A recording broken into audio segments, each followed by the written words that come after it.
Itong multicab na Suzuki F6A ay naka-under o overheat kaagad. Ka-under pa lang yan. Kaya patayin natin.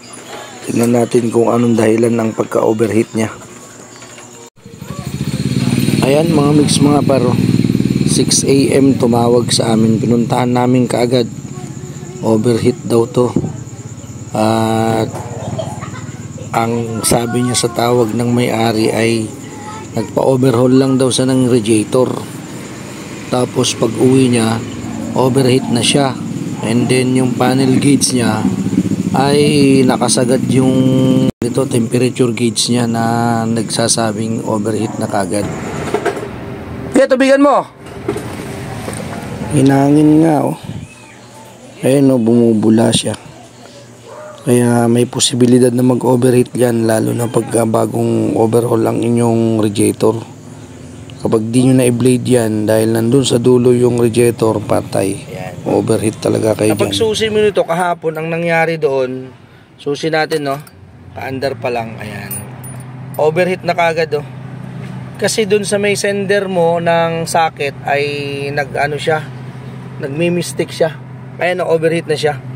Kaya huwag kang magpanik, alam mo kung bakit ayan gumagalaw. Yan. Hindi yan ang cause ng overheat. Patayin natin to. Yan, punta tayo sa likod.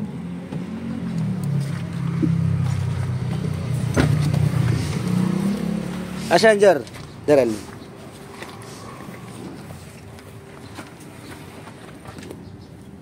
Ngayon mga mix mga par, no, yung nangyari dito sa multicab ay nagpa-overhaul si brother ng radiator.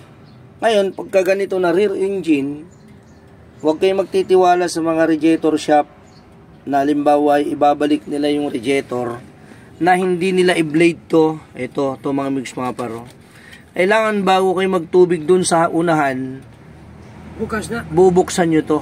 O, bubuksan nyo to. Kailangan solid to. Solid. Akin na yung yung gis. Akin na.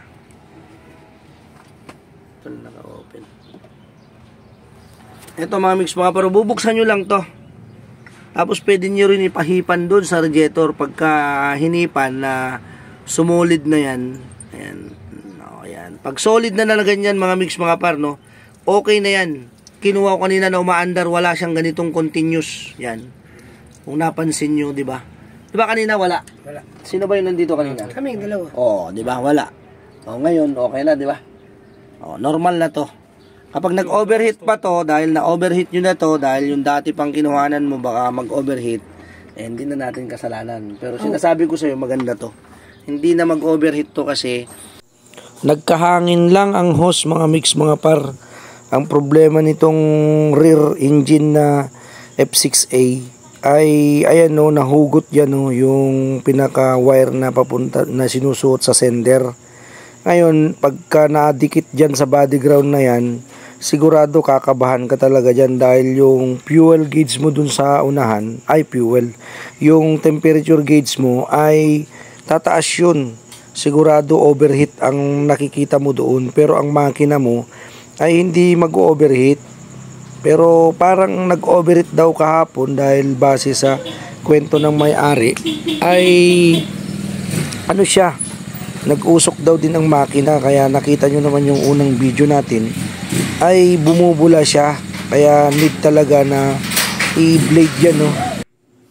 Yung hose na yan kasi pababa kasi yung hose na yan. Pag hinugot nyo yung radiator, automatic yan na hindi na siya babalik sa normal ng tubig yan. Lalo na yung mga rear engine na ganito, multicab. Kapag nagkamali ka, suot mo na radiator at hindi mo talaga binilade yan sa gis ng tornilyo na yan. Yan talaga yung purpose yan. Pag nagtubig ka ng radiator at nagbaklas ka, lalo na yung mga nagtap overhaul, ganun, ay i-blade mo talaga yan para hindi ka mag-overheat. At itong multicab na to, hindi na namin ni-road test kasi talagang kita naman kanina na hinangin lang yung hose na yan. Kaya maraming salamat sa inyong panonood. Thank you. Bye-bye.